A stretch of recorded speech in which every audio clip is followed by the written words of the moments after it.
تجريش بصير امان، بصير امان يا ازاديه، بصير امان يا انسانيه، بصير امان يا حبوبه تنبونا انسانيه. شينجي لاليك تجريد داري مسكر وقت يابه ولاليك شيء بصير جاي كردستان من الله دخلين. هري كسر جزانين، بهري سلاح الدماري، بهري سلاح الدغيش، بكمياسان، بكل لا جاي كردستان دخلين. شهيدي جزانين، بقازين لله بميدان بكن وجاي كردستان يتنبكن. شنونا هرشا كردستان بوادبكن. بهري كسر جزانين، أجهي قوم بمدعوني، قوم بلانات تدين الدعوني.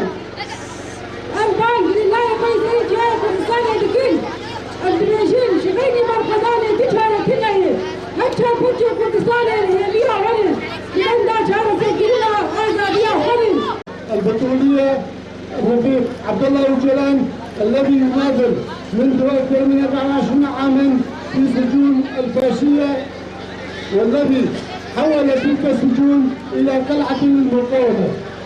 إن العدو من خلال هذه المؤامرة أراد أن يجعل من القائد أسيرا، ومن خلال شخصه أن يأسر الشعوب الذواقة للحرية، ولكن لم يعلم جيدا معنى القيادة الحقيقية والروح التي كان يتمتع بها القائد.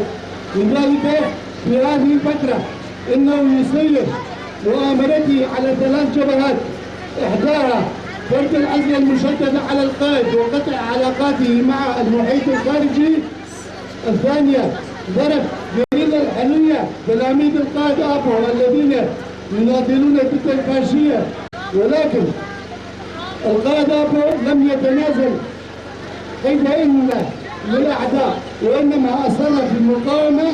لذلك لجنة التعذيب المناهضة للتعذيب الدولية التي زارته في السجن حتى الآن لم تكشف عن تقريرها، لأنهم يحاولون أن يكسبوا الوقت حتى انهاء العام المائي لاتفاقية لوزان لفرض سياسات جديدة ومخططات وخرائط جديدة على المنطقة.